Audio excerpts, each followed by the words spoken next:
Okay, this is my third and final video on explaining transmissions and Shaktipat transfers and things of the like. Okay, the topic is as dense as life itself. It's just that, you know, when we're pointing outwards, eventually it starts to point back to you in a kind of loopy way, because we are all one, you know, oneness, one energy, one being type of thing. Information can be transferred by books, and I'm just thinking about books, you know, for example, just recordings and just regular information that we process with our minds. But also transmissions can be stacked, so not only you get that transmission of information, but you're also sometimes getting an energetic type of transmission within the words, you know. So a lot of holy books have a type of power to them already. Even, for example, like people who have a lot of chi or a great big auras or something like that, who can send Shaktipat, when they write little email messages even, there's a type of power energy inside the words. It's crazy. It's like it's just pixels on a screen, but it was written by the person who had that more powerful energy to them, and therefore there's a kind of transfer, and a lot of people can pick up on that. I pick up on that myself for sure. You know, for example, there's also books, for example, The Power of Now by Eckhart Tolle. Whether you like the book or not, a lot of people are affected by this book, and it might not just be because it's an interesting book. It might be that there is a type of energetic transmission as well inside that book, and I suspect so.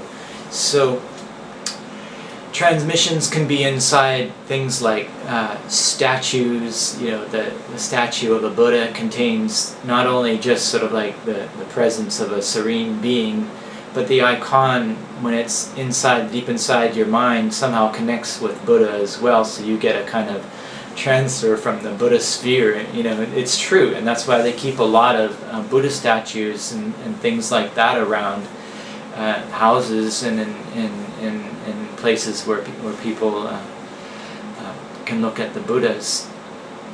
So another way of stacking transmissions is, for example, a guru who's sitting in front of you, or some sort of spiritual teacher who's sitting in front. They have their aura, so they're giving the information, which is a form of transmission, right? So they have their aura, their physical aura, which is chi, and, you know, generally speaking, somebody who's enlightened enough to, you know, to hold a big audience of students probably has a pretty big aura, so the students will get affected by the aura. And then oftentimes too, that they're also connecting with universal source energy, not just because they're consciously or sort of, you know, deliberately doing it. It's just that when you start talking up this type of true spiritual information, a kind of, you know, ripple effect will be created, and there's a kind of energy transmission which is kind of hard to explain. But I've just noticed that when I've,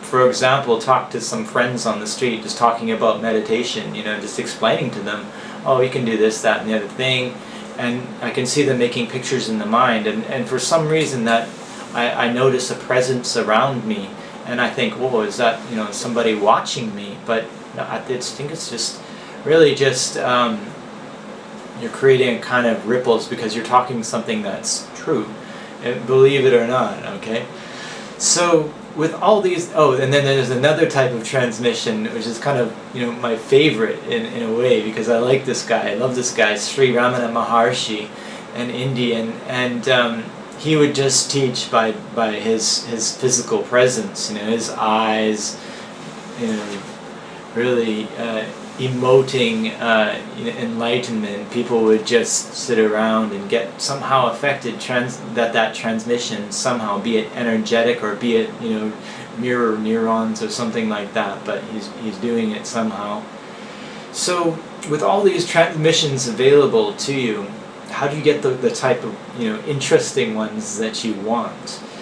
So the best way to do that is to create the causes and conditions, that, i.e. the karma that can pull in these type of transitions, transmissions.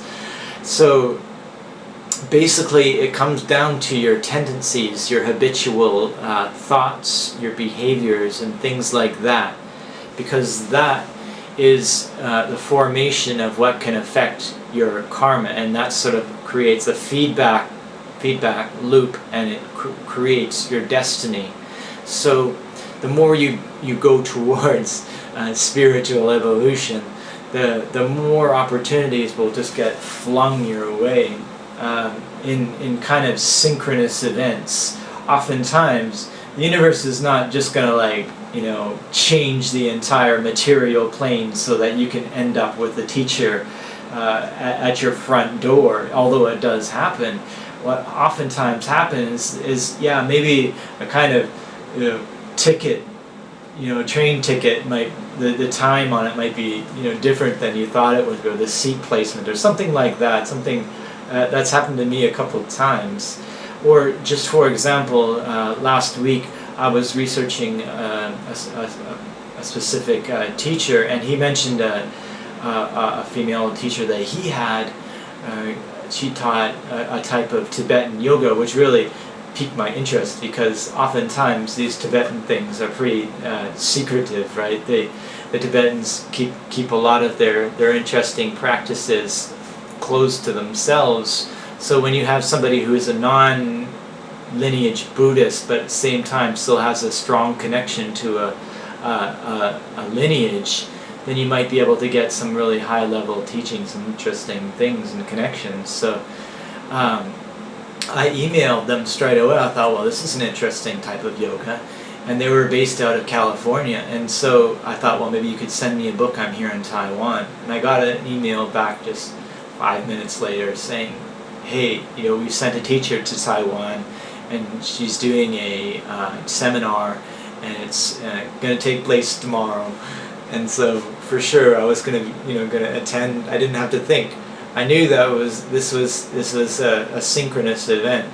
And so later on, just as in sort of a confirmatory event, when I was dreaming, I heard this somebody singing and giving me particular instructions. And if you check out Yuan Miao and her Yoga of Joy, the story of her is her grandmother was basically enlightened Dakini, so she's ascended now. So, but she had transmitted the lineage to Yin Miao, her granddaughter, by singing it to her, because she was still a child. So it was a singing transmission. And so when I heard the singing that night, I thought, well, for sure that must have been something to do with it. You take it in stride, right? So essentially, higher beings, yeah, they prefer to talk to you to your higher mind level of state. And although some people can talk to them, they've gained the city of speaking to higher level beings. It would be wonderful, but it's rare. So, but it filters down eventually. The information filters down. If you can look at your dreams and separate all the dross from what could plausibly be something of a higher level being communicating to you, then that involves detective work, but it's also very interesting. So higher level beings can also bestow gifts. You've heard perhaps of these lucky people who have these orbs or something float down one night in front of them, and the next day they have some sort of interesting ability, some sight or some healing ability or whatnot.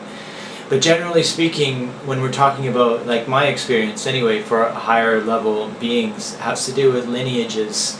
And so they're connected with certain lineages, be it Taoist or Buddhist or something like that.